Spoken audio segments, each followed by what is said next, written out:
आपण लाईव्ह आहोत. येस प्राचिताई, हो, वी आर लाईव्ह. मला फक्त दिसत नाहीये. पोस्ट शेअर येईल करायला. येईल येईल 10 सेकंदात येईल.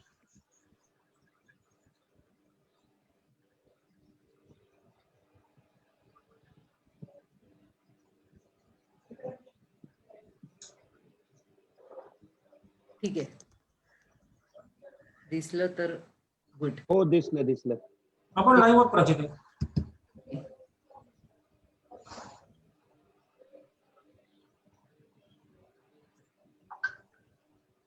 येस, सेकंद फक्त.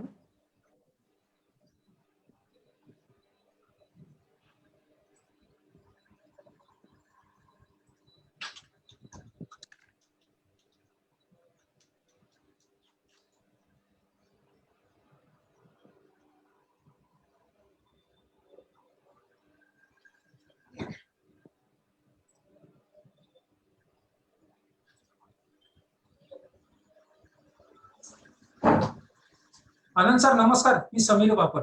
प्राची चालू करू शकता. नमस्कार.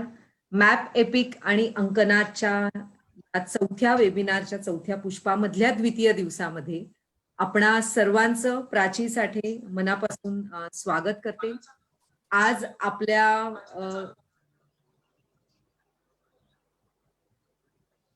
आज या वेबिनार मध्ये कालपासून आपण काल पहिलं पुष्प होतं, मंदार नामजोशी सरांनी आपल्याशी संवाद साधला आणि आज एक असंच खूप छान दिग्गज, त्याहीपेक्षा मी असं म्हणेन की सर्वांचं ज्यांच्यावर प्रेम आहे आणि एका वेगवेगळ्या इतके वेगळं व्यक्तिमत्व, इतकं वेगळं पैलूदार व्यक्तिमत्व, त्यामुळे प्रत्येकाचा त्यांच्याशी संबंध एका वेगळ्या पद्धतीने आलेला आहे. असे डॉक्टर आनंद नाडकर्णी आज आपल्या बरोबर आहेत.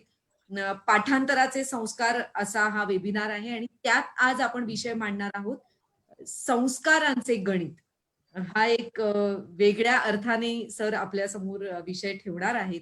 आनंद नाडकर्णी सरांची ओळख खरं तर सर्वांना आहे, पण तरी सुद्धा नेहमी असं असतं की आपण ज्यांच्याशी संवाद साधणार आहोत आणि जे आपल्याला आज काही महत्वाचे मुद्दे आपल्यासमोर मांडणार आहेत, तर ते व्यक्तिमत्व नक्की काय आहे त्यासाठी मी त्यांची ओळख करून देते. नाहीतर आनंद नाडकर्णी सर आपल्या सर्वांना परिचित आहेत. प्रसिद्ध मानसोपचार तज्ञ, सायकॅट्रिस्ट आणि त्याहीपेक्षा मला असं वाटतं की मानसिक आरोग्य म्हणजे रोग होतो आणि त्याच्यानंतर बरा करण्यापेक्षा मानसिक आरोग्य आपण प्रत्येकाने कसं स्वतःचं जपलं पाहिजे, या एका वेगळ्या भूमिकेमधनं ते आपला व्यवसाय करतात आणि म्हणूनच आज ते सर्वात वेगळ्या पद्धतीने आपल्यासमोर नेहमीच प्रस्तुत होत असतात. या मानसिक आरोग्याविषयी त्यांनी खूप जनजागृती केलेली आहे. त्यांच्या म्हणजे विविध संस्था, पालक, शिक्षक यांच्याशी ते वेगवेगळ्या व्यासपीठावरनं सातत्याने संवाद साधत असतात आणि मानसिक आरोग्याविषयी जागृती करण्याचा त्यांचा सातत्याने प्रयत्न असतो. Institute for psychological health, IPH ठाण्याची ही संस्था प्रसिद्ध आहे, आपल्या सर्वांना ती माहीत आहे आणि त्या संस्थेमार्फत जे विविध कार्यक्रम होतात त्यातला जिज्ञासा हा जो कार्यक्रम असतो, कुमारवयीन मुलं आणि मुली यांच्याशी वेगवेगळ्या पद्धतीने संवाद साधून त्यांना काहीतरी त्यांच्यामध्ये त्यांच्यामधल्या ॲडॉल्सन एज मधल्या समस्या असतील किंवा त्याला कसं सामोरं जायचं, त्या वयामध्ये स्वतःला कसा आकार द्यायचा, व्यक्तिमत्व कसं घडवायचं, या पद्धतीने जिज्ञासा या व्यासपीठावरनं कार्यक्रम सादर केले जातात.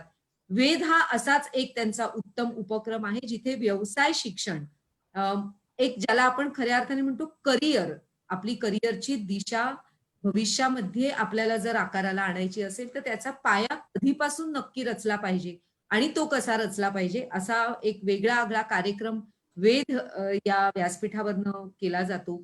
आपणा सर्वांना माहिती आहे की व्यसन हा एक रोग आहे, याविषयीची जी एक वेगळ्या पद्धतीने जनजागृती केली आणि करत आहे अशी ही जी मुक्तांगण म्हणून पुण्याच्या जवळची संस्था आहे, त्याचे विश्वस्त आणि संस्थापक आपण ज्याला म्हणू असे डॉक्टर आनंद नाडकर्णी सर आहेत.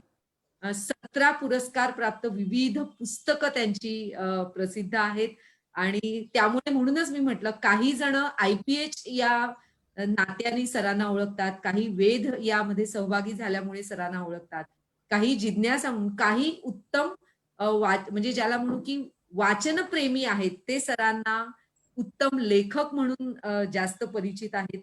विविध नाटकं सरांची प्रसिद्ध आहेत.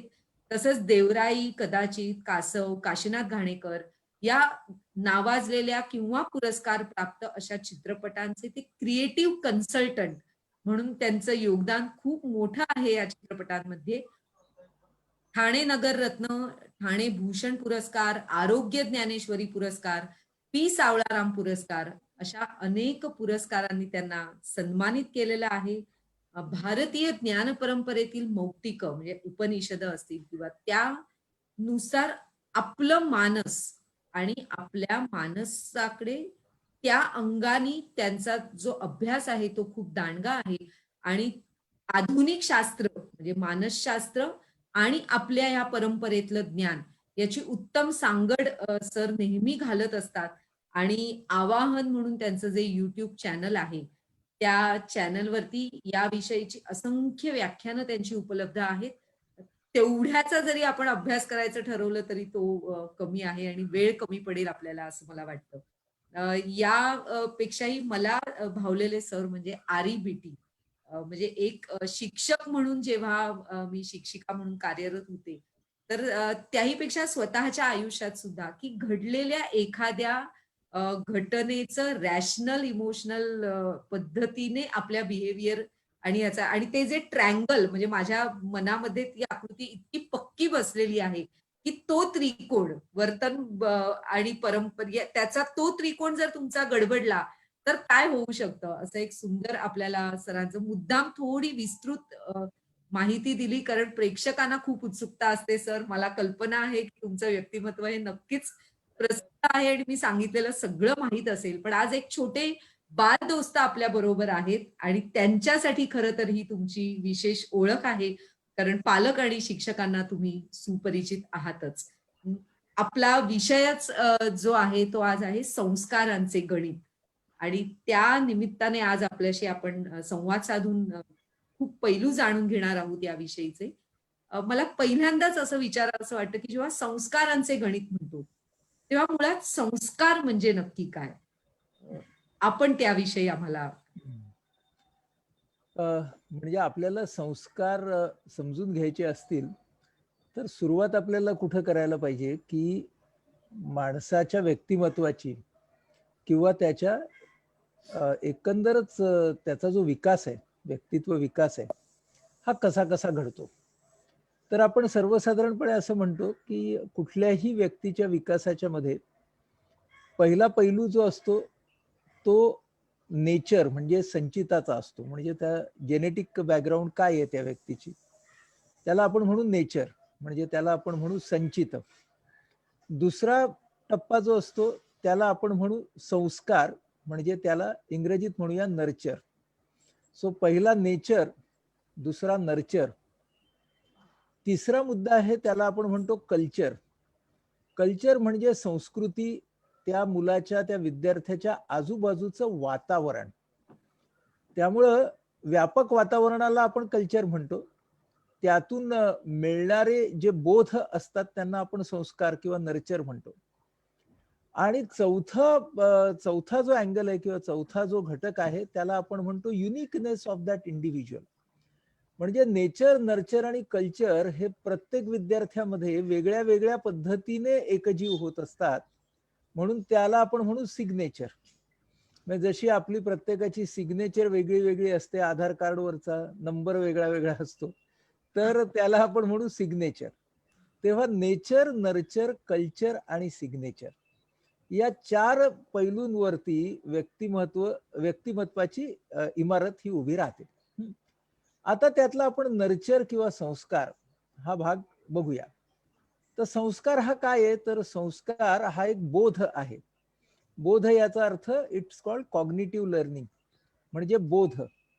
आणि संस्कार हा भाव आहे म्हणजेच काय की इट्स अ इमोशन.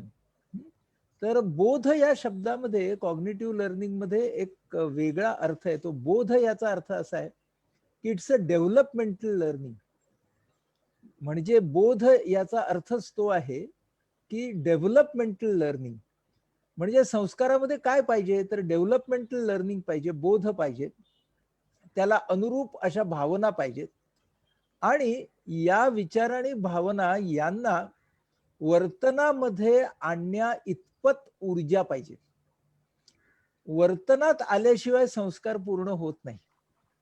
म्हणजे आपल्याला काय लक्षात घ्यावं लागेल की संस्कार जर घ्यायचा किंवा द्यायचा तर वर्तन हे अविभाज्य आहे.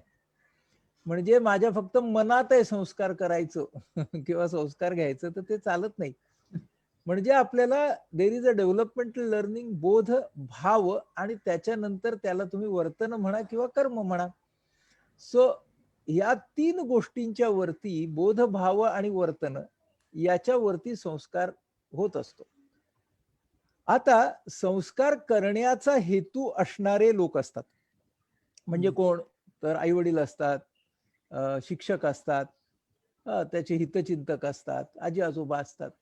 त्या विद्यार्थ्यासाठी हे करणारे लोक आहेत. म्हणजे यांचा बोध, भाव आणि वर्तन महत्वाचं आहे ऑब्व्हियसली. म्हणजे त्याच्यातलं बोध, भाव आणि वर्तन ह्याच्यातलं सगळ्यात पहिल्यांदा दिसतं काय तर ह्याच्यातलं सगळ्यात पहिल्यांदा दिसतं वर्तन. कारण भाव आणि बोध नंतर दिसणार काय वर्तन. म्हणून जो संस्कार करू मागतो त्यानं सुरुवात कुठून करायची तर वर्तनापासून करायची. कुठल्याही संस्कारामध्ये जो करणारा किंवा ज्याच्यावरती करण्याची जबाबदारी आहे संस्कार, अशी जी व्यक्ती असते तिनं पहिल्यांदा स्वतःचं वर्तन तपासून पाहायचं असतं आणि वर्तनापासूनच सुरुवात करायची असते. म्हणजे आता अगदी तुमचं अंकनाचं उदाहरण घेऊ की समजा मला आकड्यांविषयी, गणिताविषयी रुची निर्माण करायची आहे माझ्या विद्यार्थ्यामध्ये किंवा माझ्या पाल्यामध्ये, तर मला स्वतःला ती असली पाहिजे, ती माझ्या वागण्यातून दिसली पाहिजे, तरच त्याचा संस्कार होणार. नाहीतर तो संस्कार नसतो, मग त्याला लेक्चर म्हणतात. म्हणून संस्कार आणि लेक्चर ह्याच्यातला एक फरक लक्षात घेतला पाहिजे. किंवा संस्कार आणि सरमन जे बरीच पालक देत असतात, असे कर रे बाबा, वाचनाची सवय फार महत्वाची आहे आणि वाचलं पाहिजे, तू किती वाचतोस. मग त्यांना आपण विचारायचं तुम्ही किती वाचता, तर तेही काही फार वाचत नसतात. मग त्याला म्हणायचं लेक्चर. म्हणून संस्कार जर करायचा असेल तर पालक, शिक्षक, जो कोणी प्रौढ आहे त्या प्रौढाची पहिली जबाबदारी ही आहे की त्याने स्वतःमध्ये किती बदल केला, त्याने स्वतःच्या वागण्यात किती बदल केला. म्हणजे याला अगदी आपण गीतेपर्यंत नेऊ शकतो की गीतेमध्ये असं म्हटलेलं आहे की जाणत्यांनी कधीही नेणत्यांचा बुद्धिभेद करू नये. मग जाणत्यांनी जर नेणत्यांचा बुद्धिभेद करायचा नाही तर जाणत्यांनी स्वतःच्या वर्तनापासून सुरुवात करायला पाहिजे की नाही. म्हणून मला असं वाटतं की हे समजून घेतलं जात नाही आपल्याकडे की अरे तुम्ही किती बदललात त्याच्यावरती समोरचा किती बदलणार हे अवलंबून आहे. आणि मग तुम्ही बदलत राहिलं पाहिजे. म्हणजे तुमचा स्वतःचा डेव्हलपमेंटल लर्निंग बोध पाहिजे, भाव पाहिजे, तो वर्तनातून आला पाहिजे आणि समोरच्याला स्वातंत्र्य द्या संस्कार करून घेण्याचं किंवा न घेण्याचं. ही गोष्ट फार महत्वाची आहे. संस्कार लादला जात नाही आणि संस्कार लादला तर तो घेतला जात नाही. म्हणून सगळ्या प्रौढ माणसांनी काय डोक्यात घेतलं पाहिजे की आम्ही आमचा बोध, भाव आणि वर्तन या विकासाच्या वाटेवरती सतत ठेवत राहू आणि समोरच्या माणसाला स्वातंत्र्य देऊ, तुला कधी घ्यायचं ते तू ठरव याचं. हा शेवटचा भाग सगळ्यात कठीण आहे. कारण सगळ्या संस्कार करण्याची जबाबदारी असणाऱ्या मंडळींना असं वाटत असतं की जोपर्यंत ते घेतलं जात नाही तोपर्यंत त्याच्यात अर्थ नाही आणि तिथे लादणं सुरू होतं. आणि जिथे लादणं सुरू होतं तिथे संस्कार घेतला जात नाही. गणिताच्या बाबतीत आपलं असंच झालंय ना, लादणं जिथं सुरू झालं तिथं भीती सुरू झाली, जिथे भीती सुरू झाली तिथे कुतूहल गेलं, जिथं कुतूहल गेलं तिथे काय आलं, यांत्रिकपणा आला आणि जिथे यांत्रिकपणा आला तिथे मुलामधला बोध गेला. म्हणून हे डोक्यात ठेवलं पाहिजे. संस्कार करणाऱ्यांनी पहिल्यांदा त्यांनाच धरलं पाहिजे आपण ना. कारण जाणत्यांना पहिलं पकडलं पाहिजे नेणत्यांच्या आधी. म्हणून ही गोष्ट की स्वातंत्र्य द्या त्या व्यक्तीला. हा तुमचा संस्कार, तुमचा बोध, भाव आणि वर्तन जर तितकं प्रभावी असेल ना तर विद्यार्थी घेईल. म्हणजे माझा विद्यार्थी म्हणूनचा अनुभव असा आहे की माझ्या ज्या ज्या विषयाच्या शिक्षकांमध्ये अगदी चित्रकलेपासून ते मेडिसिन पर्यंतच्या जिथं कुठं बोध भाव आणि वर्तन हे अत्यंत प्रभावीपणे माझ्यापर्यंत पोचलं, तिथे मला तू हा संस्कार घे असं सांगायलाच लागलं नाही. पण ते जिथे नाही पोचलं तिथे काही केलं ते पोचलं नाही.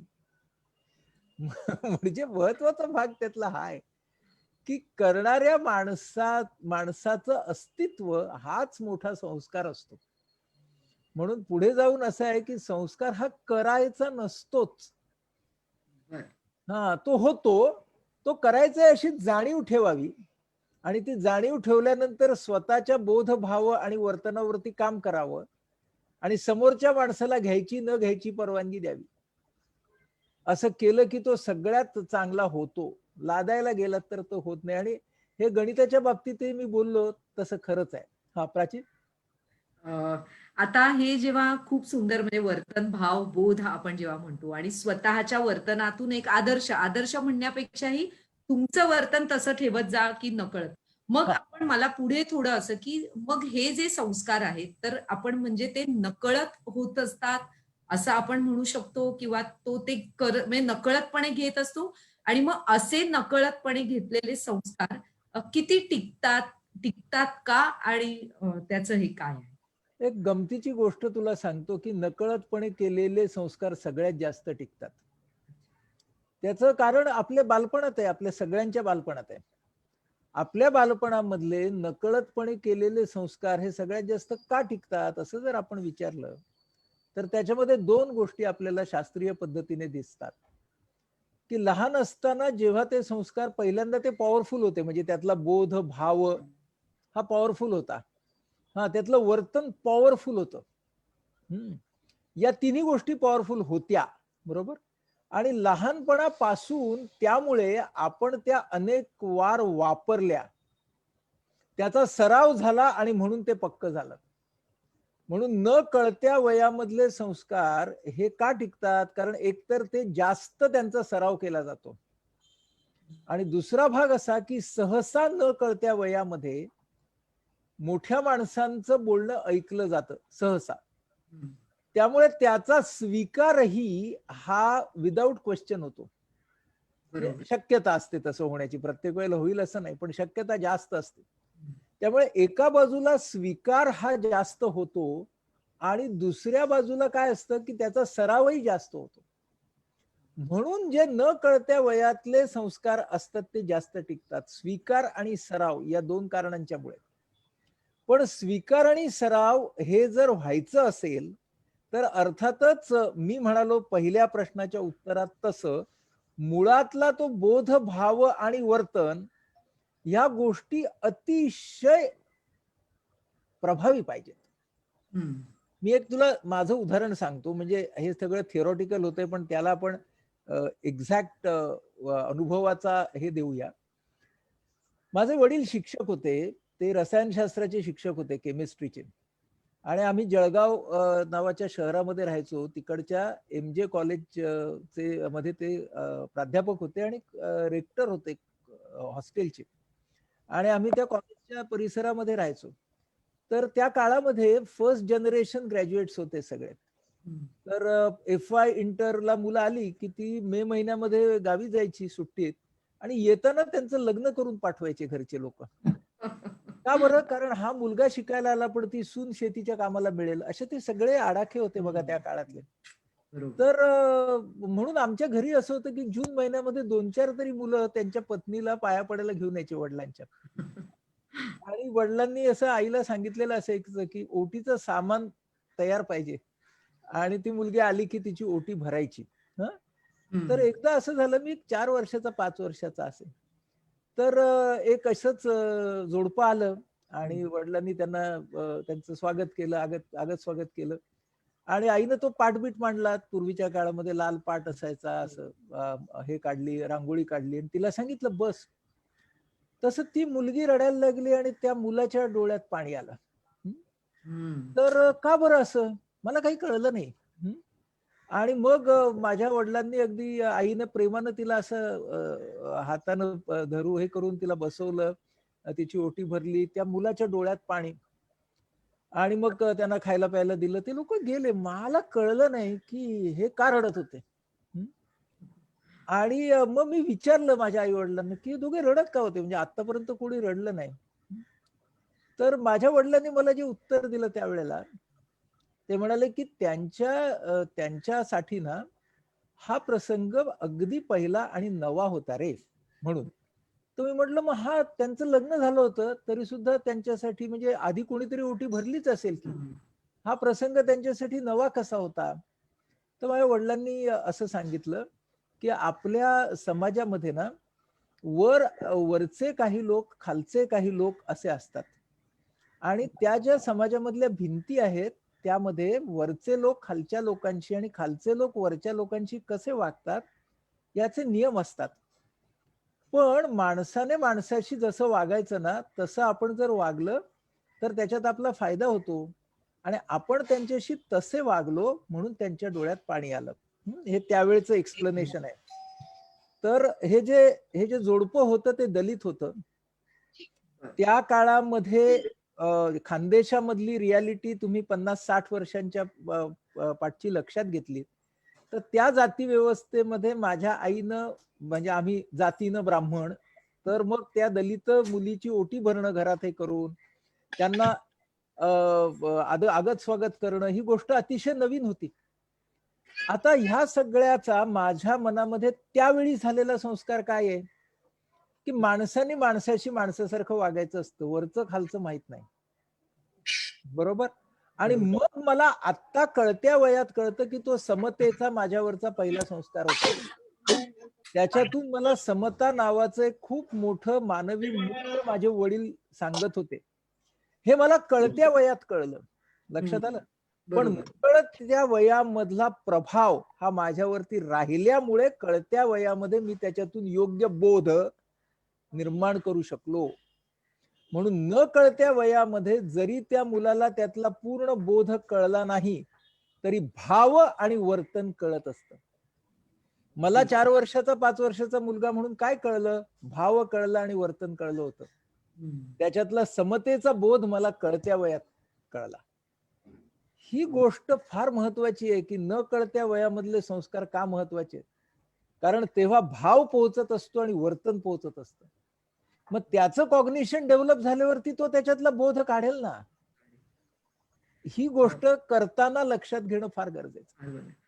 खरंच हे खूप महत्वाचं मला असं वाटतं उदाहरण आहे, आणि पालकांना किंवा एकंदरच सगळ्यांनाच हे मार्गदर्शक आहे की, कारण काय होतं नक्की संस्कार म्हणजे आपण नुसतेच बोधवचन उद्गारतो, मातृदेवो भव, पितृदेवो भव, आचार्य देवो भव, आणि मग त्यातलं जे तो भाव आणि बोध आहे तर तो वर्तन करायला लावतो आपण मुलाला, पाया पडायला लावतो, पण त्यातला भाव आणि बोध हा एक खूप सुंदर तुम्ही आज विचार आम्हाला सगळ्यांना दिलेला आहे की या आणि तुला एक गंमत सांगतो की तुम्ही जर फक्त वर्तनावरतीच भर दिला ना तर त्याची कवायत होते. हा, म्हणजे वर्तनावरती भर दिला तर त्याची कवायत होते, कारण त्याच्यामध्ये भाव नसतो. म्हणजे एक साधी गोष्ट बघ की जेवल्यानंतर ताटात काही टाकू नये, असा समजा एक विषय आहे. तर त्याच्यामधली कृती काय आहे, वर्तन काय आहे, ताटात काही टाकू नये. मग त्याच्यासाठी वातावरण काय तयार करायला पाहिजे, वातावरण हे तयार करायला पाहिजे की सगळे जेवढे जेवायला बसतायत ते ताटात टाकणार नाहीत. दुसरं वातावरण काय तयार करायला पाहिजे की घरामधलं जे राहिलेलं अन्न आहे त्या राहिलेल्या अन्नाबरोबर कसं वागलं जातं हा दुसरा भाग लक्षात घेतला पाहिजे की ज्याचं जे घरामधलं वातावरण आहे ते वातावरण काय पद्धतीचं असलं पाहिजे ते आपल्या डोक्यात घेतलं पाहिजे आपण. बरोबर. म्हणजे मग त्याच्यामध्ये मूल्य कुठलं आहे, तर मूल्य आहे अन्नाबद्दलचा आदर नावाचं मूल्य आहे की अन्न हे पूर्ण ब्रह्म आहे आणि त्याच्याबद्दलचा आदर आपण ठेवला पाहिजे, हे त्याच्यामधलं मूल्य आहे ना. आता हे त्या 4 वर्षाच्या 5 वर्षाच्या मुलाला त्यावेळेला कळणार पण नाही,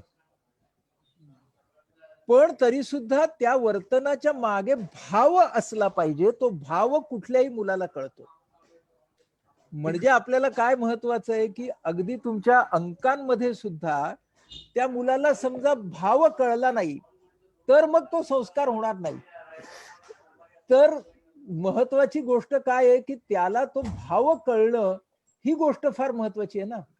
भले त्याला बोध त्यातला नंतर कळेल. सो हे जर आपण डोक्यात घेतलं संस्कारांच्या बाबतीत तर आपले बरेच तिढे जे आहेत ना ते सुटतील. अ, मला खूप म्हणजे भाव आणि बोध आणि हे जेव्हा आपण म्हणतोय किंवा तुम्ही म्हणताय की भाव आणि वर्तन याचीही सांगड जरी त्या नकळत्या वयामध्ये पक्की होत गेली तरी, म्हणून मला त्याच एका वेगळ्या विषयाकडे आणायचंय की जसं आपण लहानपणी काही गोष्टी खरंच नकळत किंवा समोर आपल्या आई वडिलांच्या वर्तनातनं शिकत गेलो, तसं लहानपणी जी एक परंपरा किंवा पद्धत अनेक वर्ष अनेक घरांमधनं होती ती म्हणजे पाठांतराची किंवा पर्वचा किंवा अगदी जिथे पर्वचा नसतील तिथे सकाळी बाबा दळण-कांडण होत असेल, तर तिथे ओव्या म्हणणं आणि तर मग ते जे वर्तन किंवा ज्याला आपण म्हणतो तिथे तो भाव कसा निर्माण म्हणजे त्या पाठांतरामधला भाव आणि वर्तन. कारण बोध नंतर होईल हे आपलं म्हणणं खरं आहे. याच्यामध्ये काय आहे बघ महत्वाचं की ज्या वेळेला पाठांतर असं आपण म्हणतो, विनोबांनी फार चांगला शब्द वापरलाय, ते पाठवृत्ती असं म्हणतात. अरे वाह! तर पाठांतर आणि पाठवृत्ती याच्यामधलं महत्वाचं काय आहे की फक्त पाठांतर असलं तर आपलं वर्तन आणि भावना याच्यामधलं अंतर वाढतं. पण पाठवृत्ती झाली तर त्याच्यामध्ये काय असतं की त्याच्यामध्ये तो भाव असतो. तू आता मगाशी ओव्यांचं उदाहरण दिलंस ते खूप छान आहे की ओव्यांमध्ये त्या काळातल्या बायका जेव्हा मिक्सर नव्हते आणि दळण कांडण होतं तर त्यावेळेला त्या बायका त्या मेकॅनिकल ऍक्शन मध्ये भाव निर्माण करायच्या की नाही. म्हणजे मेकॅनिकल ऍक्शन असते पण त्याच्यामध्ये लय निर्माण केली तर भाव निर्माण होऊ शकतो. आता हे एक्झॅक्ट उदाहरण पर्वचेच आहे की पर्वच्या आणि पाढे हे जे आहेत ते मेकॅनिकली म्हटले नाही गेले. मला वाटतं की अंकनाथच्या प्रयोगाचं वैशिष्ट्य काय आहे की त्या पाढ्यांच्या मधली लय त्या विद्यार्थ्याच्या समोर जर आली, त्याच्यामधला ताल त्या विद्यार्थ्याच्या समोर जर आला तर आपोआप ती पाठवृत्ती बनेल. कारण त्याच्यामध्ये भाव निर्माण होईल ना. मग ते ओव्यांसारखंच होईल की एका बाजूला ती बहिणाबाई आहे, ती रोज ते दळण्याची मेकॅनिकल ऍक्शन आहे पण त्याच्यामधून तिला कविता सुचल्या की नाही. तर तसं आपण पाठांतराचं केलं तर त्याच्यातून पाठवृत्ती ही चांगल्या पद्धतीने निर्माण होऊ शकते.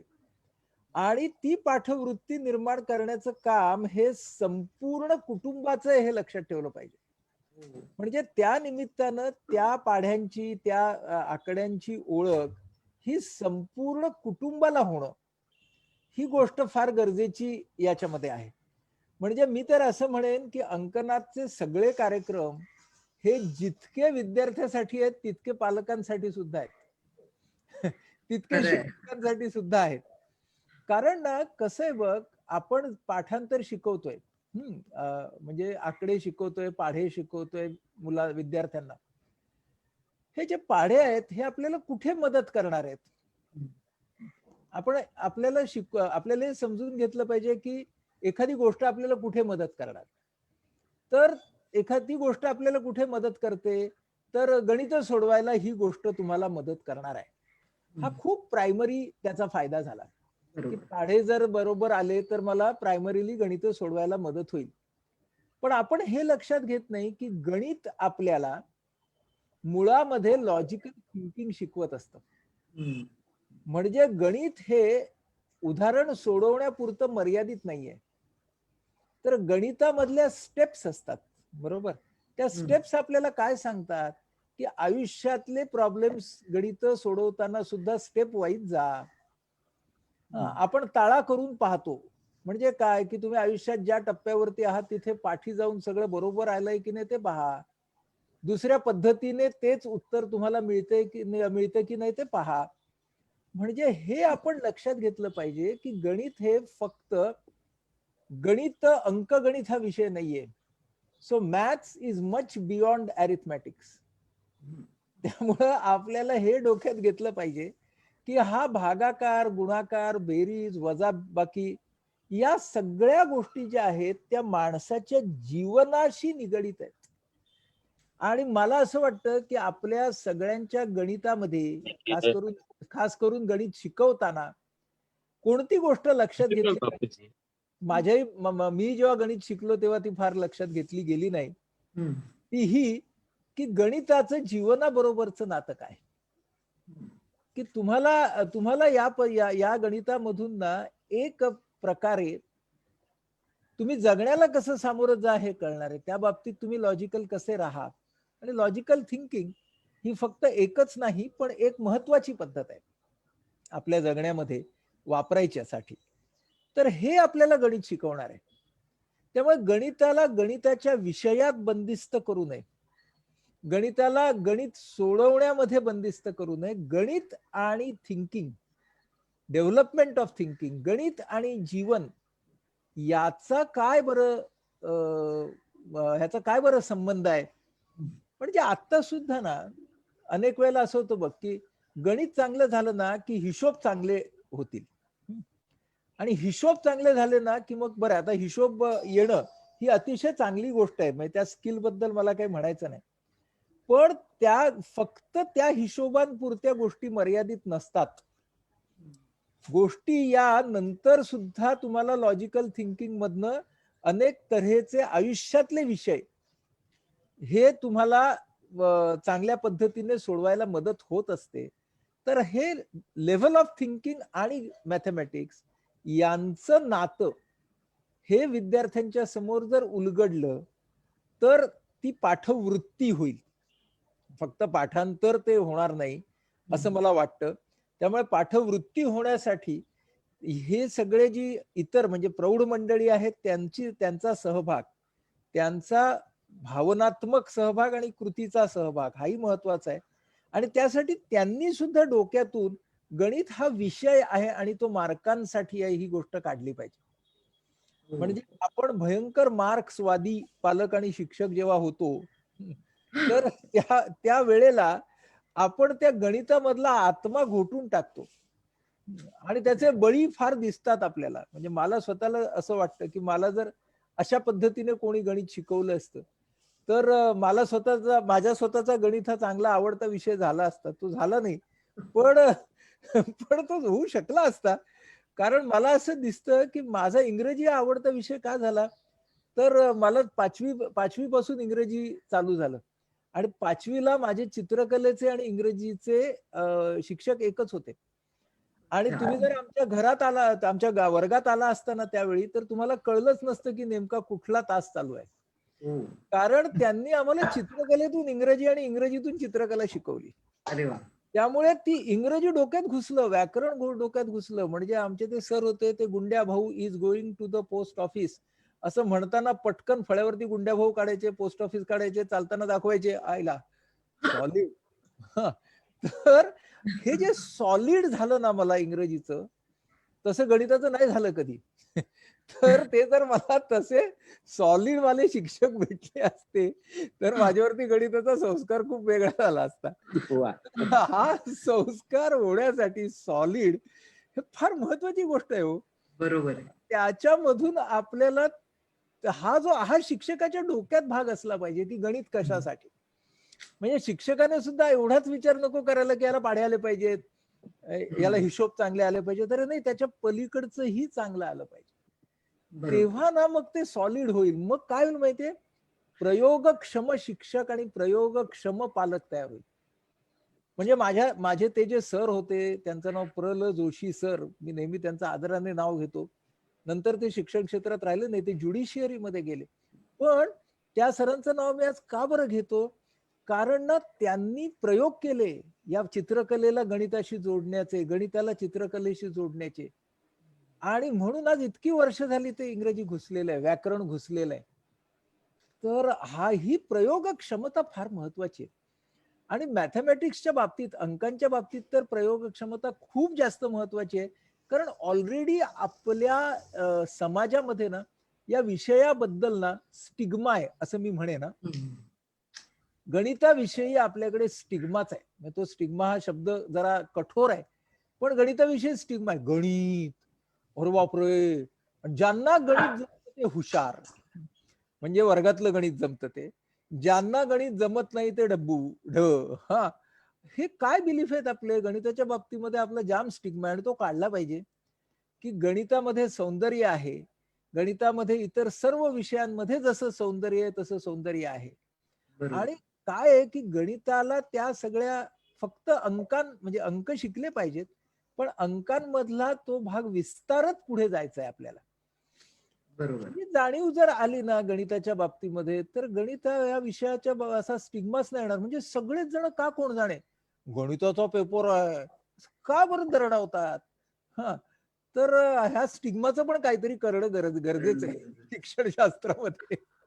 मला मला याच प्रश्नाला, म्हणजे तुम्ही जे इतकं छान आता पाठवृत्ती आणि त्यानुसार पुढे जे संस्कार सांगतायत, मग मला असं म्हणायचंय, जसं आपण ओव्या ऐकतो किंवा लहानपणी आपण बरे अंकांचे संस्कार म्हणून असं काही हो, म्हणजे छान ना.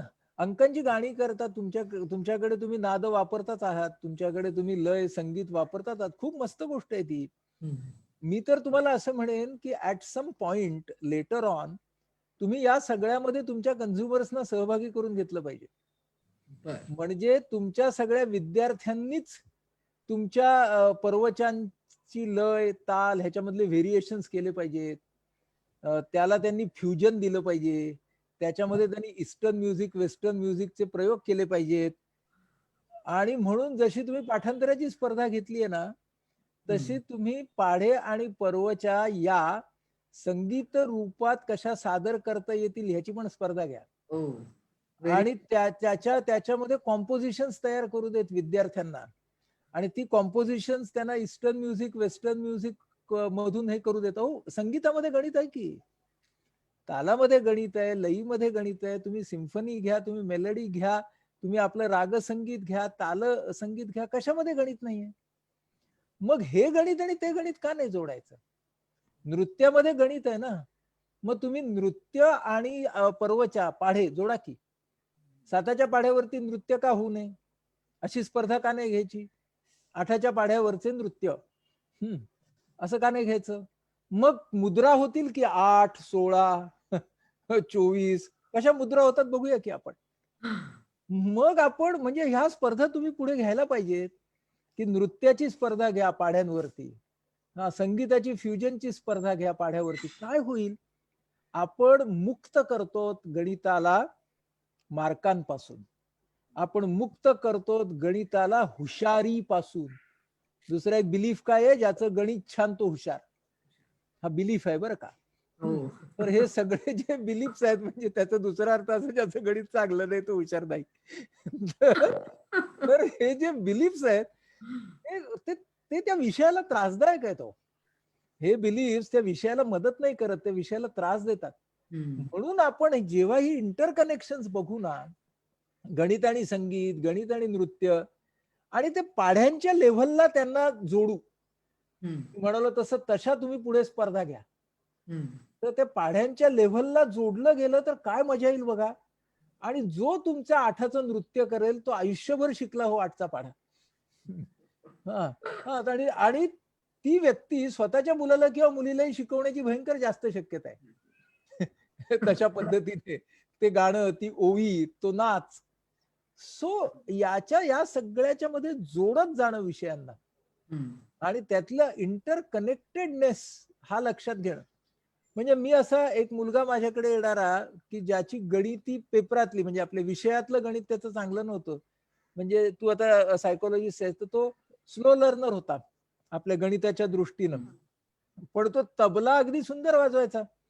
म्हणजे त्याला तबल्यातलं गणित कळायचं, पण परवच्या घ्यायची, पाढे घ्यायचे ते गणित त्याला नाही समजायचं. तो गुणाकार भागाकार त्याला नाही समजायचा. पण खरं म्हणजे त्याला गणिताचा बेस होता ना.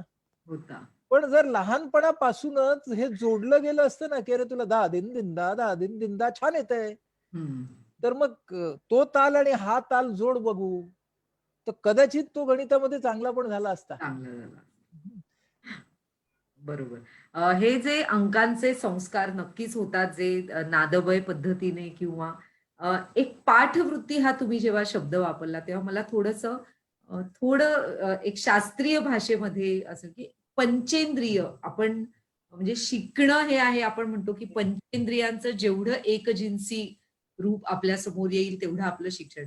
पाठवृत्ती आणि त्या अर्थाने तुम्ही यांचा कसा संबंध? हो, आता वृत्तीमध्ये जर आपल्याला कुठलीही गोष्ट मुरवायची असेल, तर वृत्तीमध्ये गोष्टी मुरवण्यासाठी आपल्याला कोण मदतीला येतं? तर ज्ञानेंद्रिय, पंचेंद्रिय. म्हणून आपल्याला कोणताही संस्कार जर अधिक प्रभावी करायचा असेल, तर त्याच्यासाठी पंचेंद्रियांचा जितका जास्त वापर आपण करू, तितका तो जास्त चांगला होईल. मग आता पंचेंद्रियांच्या मध्ये काय आहे? तर दृक संवेदना आपण वापरली पाहिजे कुठलंही शिकताना. म्हणूनच आपण काय करतो, की आपण जेव्हा अंक बोलतो त्यावेळेला अंक काढतो. म्हणजे त्या अंक म्हणा, भाषा म्हणा, या सगळ्यामध्ये एक दृश्य स्वरूप असतं आणि एक ध्वनी रूप असतं ना. आपण काय केलं, दृश्य आणि ध्वनी या दोघांना आपण एकत्र केलं. मग आपल्याला त्याच्यामध्ये इतर आपल्या संवेदना कशा बरं जोडता येतील, त्याचा एक विचार आपण करायला पाहिजे, की प्रत्येक संवेदना ह्याच्यात कशी येईल. म्हणजे मी तर असं म्हणेन, की गंध असतील तर म्हणजे 5चा गंध का असू नये, 7चा गंध का असू नये, 2चा गंध का असू नये आणि तो गंध कोणता हे ठरवायची परवानगी द्या की. हां, की हा 2चा गंध आहे, हा 7चा गंध आहे, हा 9चा गंध आहे. का असू नये गंध? आकड्यांना स्पर्श का असू नयेत? हं. म्हणजे इंग्रजीतला 8 आकडा हा पूर्ण गुळगुळीत आहे. तर त्यामुळे त्याला गुळगुळीत स्पर्श असला पाहिजे. मग आता बघा की टोकदार आकडे कुठले आहेत, की ज्यांचे स्पर्श टोकदार आहेत, काढा शोधून. मग स्पर्श आणि आकडे यांना एकत्र का नाही घ्यायचं? 0 हे अत्यंत गुळगुळीत आहे. हां, मग तो गुळगुळीत स्पर्श शून्याचा. मग त्यांना विचारायचं की गुळगुळीत स्पर्शवाले इतर पृष्ठभाग कुठले आहेत? बरोबर. मग आता समजा 4 आपला मराठीतला देवनागरीतला 4 आहे, तर त्याला 2 टोकं आहेत. मग ते असे जर ती दोन्ही टोकं ओढली गेली, तर तो खरखरीतपणा कसा दिसेल? जोडलात तुम्ही गंध आकड्यांना. म्हणून ना मला काय वाटतं, की हे सगळे गंध आकड्यांना जोडणं, स्पर्श आकड्यांना जोडणं, मग तुमचं लर्निंग बिकम्स मोर होलिस्टिक. तेव्हा कुठल्याही लर्निंगमध्ये ज्ञानेंद्रियांचा वापर आपण कसा करायचा आणि कुठल्याही लर्निंगमध्ये what is very important is की तितकं तुम्ही आकर्षक बनवता ना तुमचं learning. The movement you get other senses or sensory inputs in your learning process, learning becomes that much attractive. आकर्षक बनतं ते शिकणं. आणि हा जो विचार आहे ना, की आकड्यांच्या मध्ये दृक आणि श्राव्य याच्या बरोबर इतर का नाही घ्यायचे? चव कुठली असेल? विचारूया आपण मुलांना. चिंचेच्या चवीला तुम्ही कुठल्या आकड्याकडे द्याल? मग चिंचेचा आकडाच असतो बघा. तर तर मग चिंचेला कुठल्या चवीला घ्याल? गुळाला कुठल्या चवीला घ्याल? साखरेची चव कुठल्या अंकामध्ये मांडाल? मग गुळाची ढेप असते, मग ढेपेच्या जवळ जाणारा आकडा कुठला? साखरेचा कण असतो, मग कणाच्या जवळ जाणारा आकडा तुम्हाला कुठला दिसतोय? Why not? ही प्रयोग क्षमता आहे ना. ही प्रयोग क्षमता शिक्षक आणि पालकांनी दाखवली तर का बरं अंक शत्रू वाटतील? म्हणजे खूप म्हणजे मला हे अजून एक वेगळं म्हणजे जसं तुम्ही तुमच्या इंग्रजी आणि चित्रकला या शिक्षकांचं उदाहरण दिलंत आणि की तसा समयोग आणि समभाव तुम्हाला गणित या विषयाच्या शिक्षकांमध्ये तो निर्माण झाला नाही तुमच्यामध्ये आणि म्हणून तुम्ही तो विषय मागे पडलात. गणिताबाबतीत एक जे दुसरं कायम म्हटलं जातं की ते ॲब्स्ट्रॅक्ट आहे. म्हणजे बऱ्यापैकी आकडे मूर्त होतात, पण संकल्पनांच्या पातळीवर A+Bचा स्क्वेअर किंवा X मानणं, Y मानणं. तर त्याचं नेमकं संस्कारांचं हे काय आहे? म्हणजे ॲब्स्ट्रॅक्ट गोष्टी, त्याचे संस्कार आणि म्हणून आकड्यांमध्ये गडबड. असं काही आहे का? असू शकेल. म्हणजे मला असं वाटतं, की आकडे खूपच कॉन्क्रीट पद्धतीने शिकवले जातात आणि कॉन्क्रीट आणि ॲब्स्ट्रॅक्ट याच्यामधलं जे नातं आहे, ते खरं म्हणजे शिकवण्यासाठी गणित हे उत्कृष्ट माध्यम आहे. आणि ना त्याच्यामध्ये कसं आहे बघ, की आता ऍबस्ट्रॅक्ट काय आणि कॉन्क्रीट काय आहे, असं जर आपण थोडीशी जगण्यामधलं भाग केलं, तर आईचं माझ्यावरती प्रेम आहे ही गोष्ट ऍबस्ट्रॅक्ट आहे. पण आई मला उत्तम जेवण करून वाढते, तर आईच्या जेवण हे व्यक्त आहे आईने माझ्यासाठी केलेलं. बरोबर. म्हणजे आई तिची माया आहे ती त्या जेवणामधून व्यक्त करते. म्हणून माया जी आहे आईची, प्रेम जे आहे आईचं, ती संकल्पना आहे आणि तिची अभिव्यक्ती, तिचं प्रेझेंटेशन हे तिने माझ्यासाठी केलेली माझी आवडती डिश आहे. तर आता हेच नातं खरं म्हणजे संकल्पना आणि तुमचे अंक ह्याच्याशी लावता येणार नाही का? म्हणून आपल्याला ना मगासपासून जो मुद्दा माझ्या बोलण्यामध्ये येतोय, की तुम्ही गणिताला जीवनाशी जोडा आणि गणित नावाच्या विषयातल्या मार्कांपासून बाजूला काढा. तर म्हणजे आता काय व्यक्त काय अव्यक्त, हा काय अभिव्यक्त काय अव्यक्त, काय मूर्त काय अमूर्त, हे शिकवण्यासाठी गणितातली खरं किती छान आहे. म्हणजे आपण जेव्हा म्हणतो की एक्स घ्या किंवा वाय घ्या, तर असं आपण जेव्हा म्हणत असतो तेव्हा व्हॉट आर वी डुईंग, की x is a belief, Y is a belief.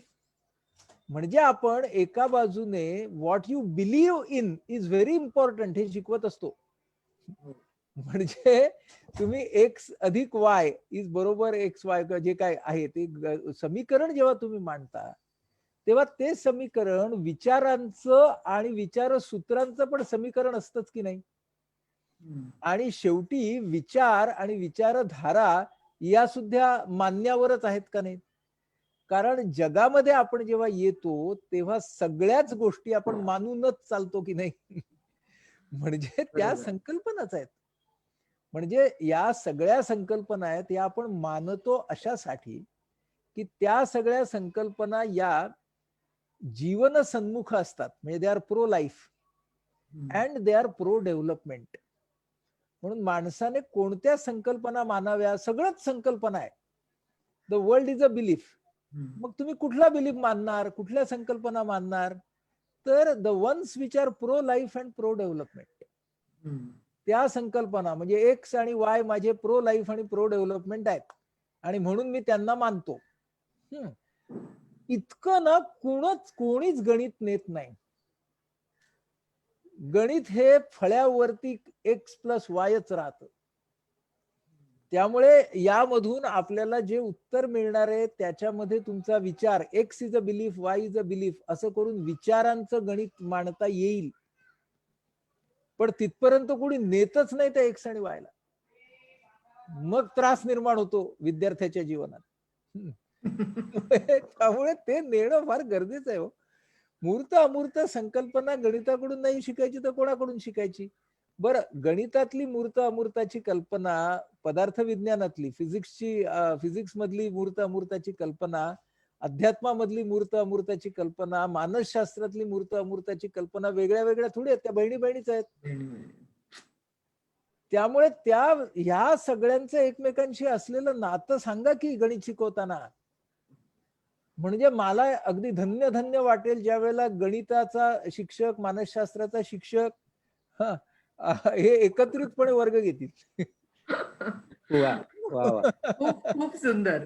म्हणजे मला आता ह्यातलं इतकं गमतीचं आणि मला आता म्हणजे काय आपण म्हणू की ती तुम्ही जी मगाशी जसं म्हणालात ती जी वाव मुवमेंट किंवा तो एक क्षण असतो तसं आता माझं झालं की एक्स आणि वाय हे बिलीफ आहेत हे मला जर कोणी कारण त्याचीच तर भीती वाटते ना गणितात की हे कुठून हे एकदम म्हणजे आणि का का आले तर का मानायचं ते जी बिलीफ संकल्पना जी आहे की मानण्याची संकल्पना आणि आपण जगामध्ये मानूनच काहीतरी येतो. हा माझ्या मते आजच्या ह्याच्यातला एक टर्निंग पॉइंट आहे. म्हणजे प्रत्येक शिक्षकाला आता तो एक मोठा शब्द असेल पण खऱ्या अर्थाने आत्मसाक्षात्कार की माझ्या मुलांना मी त्या ए बी एक्स वाय याच्याशी एम एन जे काही त्या रेषाखंडावर मानणं असतं तर तो जर इतक्या मोठ्या संकल्पनेशी आपण जोडून हे केला तर मुलांच्या मनावरचा संस्कार किती म्हणजे बघ आपल्या गणितामध्ये कॉन्स्टंट असतो. हम्म. आता गणितामधला कॉन्स्टंट हा काय आहे, तर गणितामधला कॉन्स्टंट हा घरामधल्या छान असणाऱ्या आजी आजोबांसारखा आहे.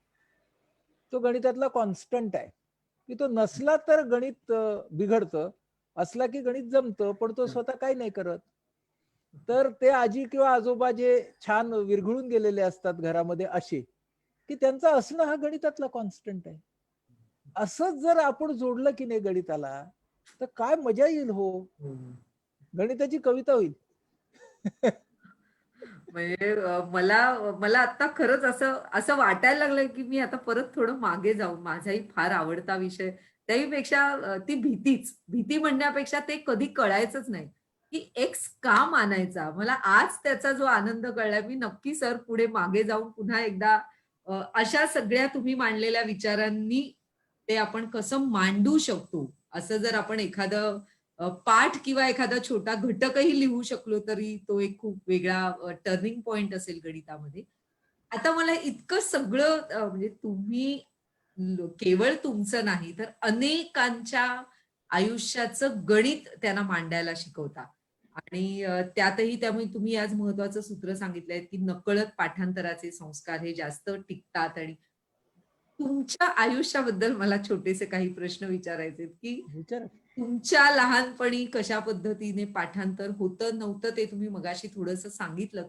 पण एकंदर तुमचं गणिताशी जे नातं होतं ते फार छान बहरलं नाही. त्याचा भावबोध आणि याचं सांगड अ, मला मला मला आत्ता बघताना असं वाटतं की त्या विषयापुरतं ते नाही बहरलं, पण बाकी बहरलं.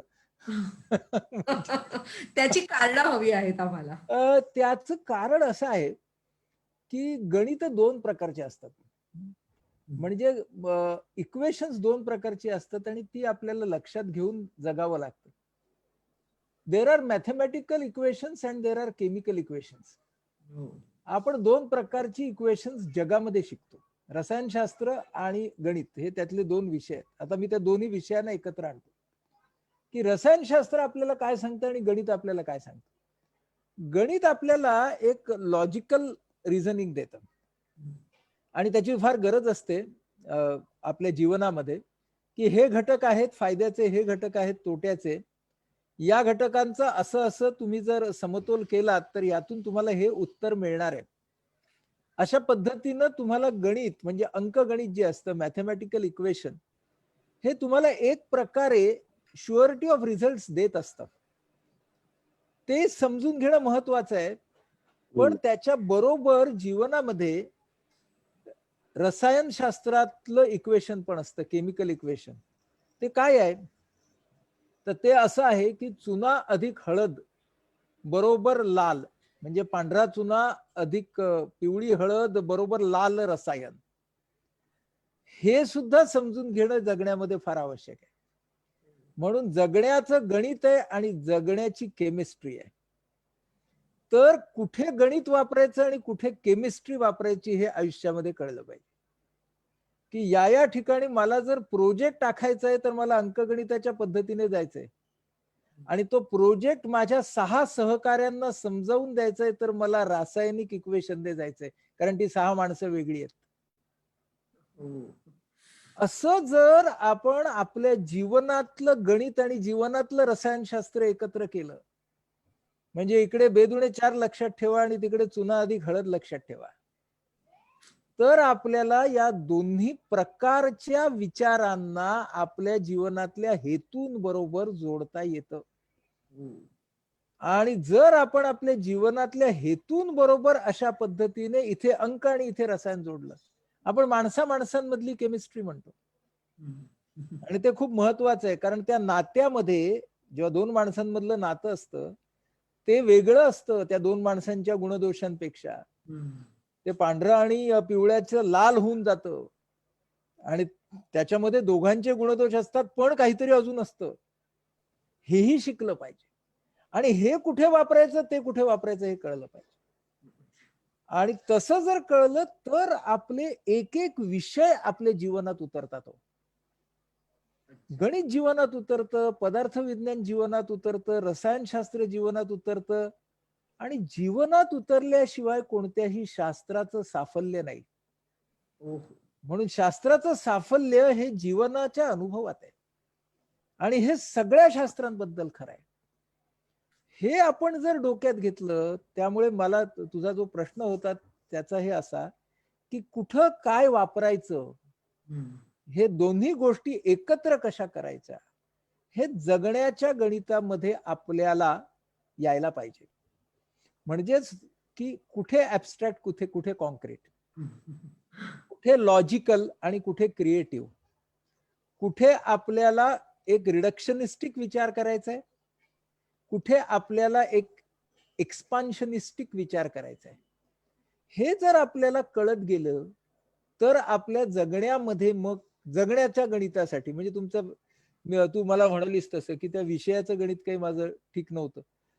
मला मार्क मिळाले बरं का, माझ्या शिक्षकांनी खूपच मेहनत केल्यामुळे आणि परीक्षेसाठी लागणारे मार्क घासून घेतल्यामुळे मला 11वी मध्ये, आमच्या वेळेला 11वी SSC होती ना, त्यामुळे त्याच्यात मला कधी नव्हे ते 100त 96 मार्क मिळाले. त्याच्या आधी नाही आणि नंतर नाही मिळाले. आणि आमच्या वेळेला FY ला गणित होतं, पण इंटरला B ग्रुप असायचं, ते गणित सुटलं. त्यामुळे आणि बायोलॉजी चांगलं होतं, चित्रकला चांगली होती, तर म्हणून आम्ही B ग्रुपला गेलो. तेव्हा ते नाही जमलं. पण मी जेव्हा विचार करतो आता, तेव्हा माझ्या असं लक्षात येतं की अरे पण हे बाहेरचं गणित आपण जमवलं, त्या विषयामध्ये जरी आपण पाठी राहिलो तर. बरोबर. तर मला वाटतं ही गोष्ट डोक्यात घेणं महत्वाचं राहील. खूप छान. म्हणजे गणित विषय शिकवताना किंवा शिकताना सुद्धा हे बाहेरचं गणित, त्याहीपेक्षा मी म्हणेन गणिताची केमिस्ट्री, म्हणजे जर तुम्ही जीवनामध्ये त्या गणिताची केमिस्ट्री एकदा समजून घेतली तर तुम्ही खूप छान आखीव रेखीव, त्याहीपेक्षा कोणत्या वेळेला कोणतं फूल बाहेर काढायचं, मग क्रिएटिव्हिटी असेल किंवा मग तुमचं, आणि या सगळ्या अर्थाने तुम्ही जे गणितातल्या भाषेमधले आमच्या मनावर आज जे संस्कार केलेत ते मला खूप महत्वाचे वाटतात. पाठांतर आपण जे म्हणतो आहोत की आता बोधात्मक पातळीवर होऊ दे नको, पण होऊ दे, त्या अर्थाने तुम्हाला म्हणजे आत्ता आपल्या समोर अनेक पालक आहेत, शिक्षक आहेत, तर त्या अंकांचे संस्कार नकळत्या वयामध्ये होण्यासाठी काय करावं असं तुम्ही? भाव, भाव सगळ्यात महत्वाची भावना आहे. मग तुम्ही ती संगीताद्वारे भावना निर्माण करा, ती पंचेंद्रियांच्या द्वारे भावना निर्माण करा, त्याच्यातला यांत्रिकपणा काढा. अरे वा. इतका यांत्रिकपणा जाईल ना, तितका तो संस्कार होईल. त्यामुळे यांत्रिकपणा काढणं हे आपल्या समोरचं एका ओळीतलं आव्हान आहे असं समजा. अच्छा. मला असं वाटतं हे म्हणजे शेवटचा हा जो प्रश्न आणि त्याला जे सरांनी दिलेलं उत्तर आहे, की म्हणूनच ते संगीतमय पाढे, म्हणजे मंदारदादांनी काल जसं सांगितलं आणि आपण त्याला विचारलं की का या इतक्या मोठ्या प्रयोगाकडे वळावंसं वाटलं आणि ते करावंसं वाटलं, तर त्याच्यामध्ये आज त्याचा आपल्याला एक खूप शास्त्रीय आणि त्याहीपेक्षा मानसिक पातळीवरचं उत्तर सरांनी आज आपल्याला दिलेलं आहे, की तो भाव निर्माण होणं.